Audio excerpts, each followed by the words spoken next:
Contexte et enjeu, on était équipé d'un ERP, je dirais, vieillissant, qui ne nous permettait pas, je dirais, d'accompagner la croissance du groupe.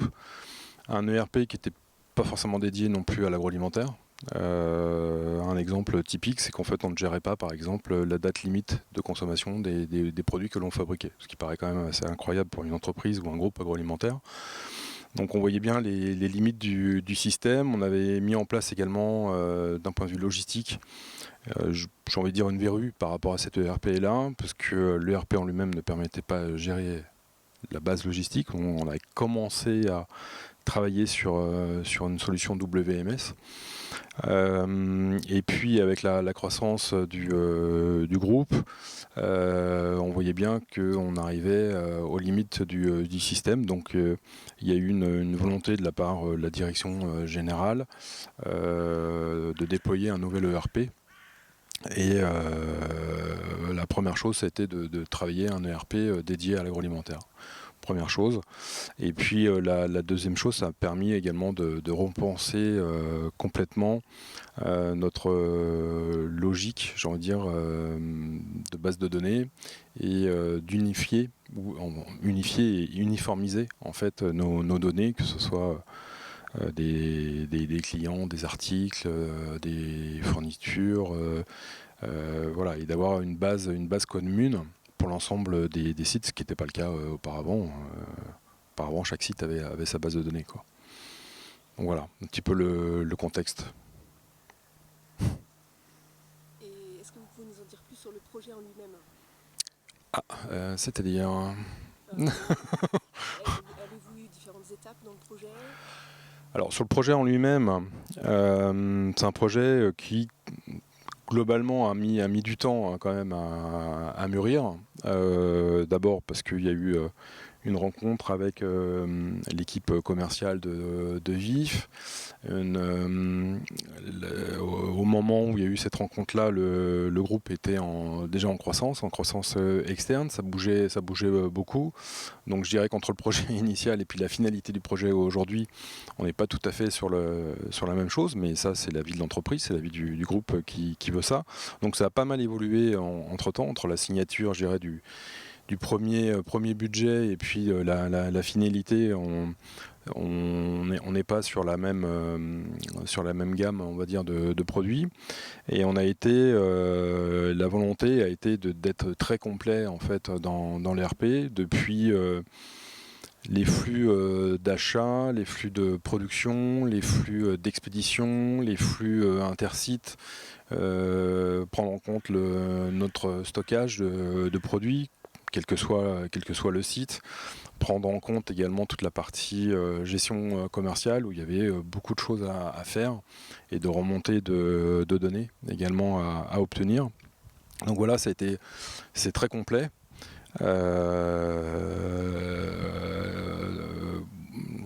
Voilà un peu enfin, à la fois le contexte, le projet, et puis dans la mise en place, on a voulu tout de suite intégrer énormément de collaborateurs sur cette mise en place. D'abord parce que par expérience sur la mise en place d'un ERP, on sait que c'est relativement chronophage entre le paramétrage, entre les différentes formations qu'il peut y avoir.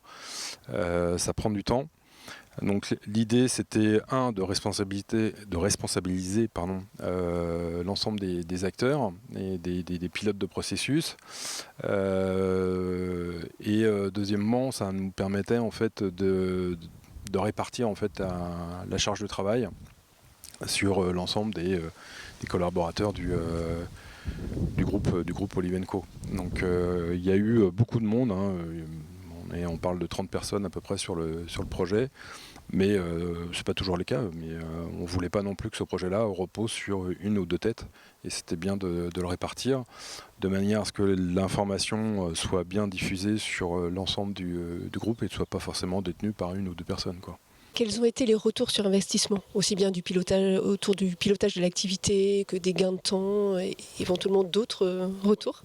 Ça a été immédiat, je dirais, sur la partie déjà ADV. Alors ça, c'est lié aussi à notre ex-ERP, qui était très long sur le transfert des fichiers EDI. Donc chaque fichier EDI, ce qu'on appelle les orders, des ADV, invoice, prenaient énormément de temps à être transférés.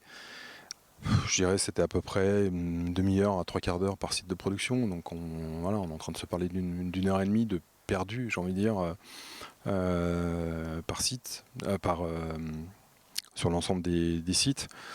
Et donc là, rapidement, avec le RP Vif, c'était transparent, ça se fait en temps masqué. On reçoit les commandes la nuit, les DADV partent au fil de l'eau, l'invoice idem. Donc ça a permis de créer de la valeur ajoutée sur le poste ADV.